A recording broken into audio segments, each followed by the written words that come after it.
بسم اللہ الرحمن الرحیم حسبی اللہ ونعم الوکیل نعم المولا ونعم النصیر. کس قدر اللہ نے اس میں طاقت رکھی ہے. اس کا سادہ سا مفہوم یہ ہے، دنیا کا کوئی ایسا کام جو انسان سے حل نہ ہو رہا ہو، یا اللہ یہ مجھ سے تو بھاری ہے، یہ فائل میں تیری طرف بھجوا رہا ہوں، اللہ کے سپرد کر رہا ہوں. حسبی اللہ ونعم الوکیل. جب آگ میں ابراہیم علیہ السلام کو پھینکا گیا، ان کی زبان میں یہی کلمہ تھا، حسبنا اللہ ونعم الوکیل. ادھر آگ میں گر گئے، اور راوی تو کہتے ہیں کہ آگ اتنی زیادہ تھی، لو طار علیہا طائر لسقط مشویا، اگر کوئی پرندہ اڑتا ہوا اس کے پاس سے گزرتا تو بھنا ہوا نیچے.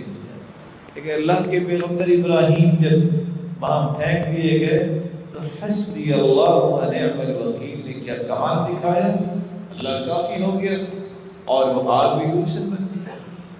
اللہ کے رسول کے گھر کے باہر دائیں اور بائیں قریش کے وہ نوجوان کھڑے ہیں کہ آج نکلنے نہ پائے. ان الناس قد جمعوا لكم فاخشوهم فزادهم ایمانا وقالوا حسبنا اللہ ونعم الوکیل. آپ نے یہی پڑھا، حسبی اللہ ونعم الوکیل. اللہ نے ان کو اندھا کر دیا، دیکھ ہی نہیں سکی اور وہاں سے گزر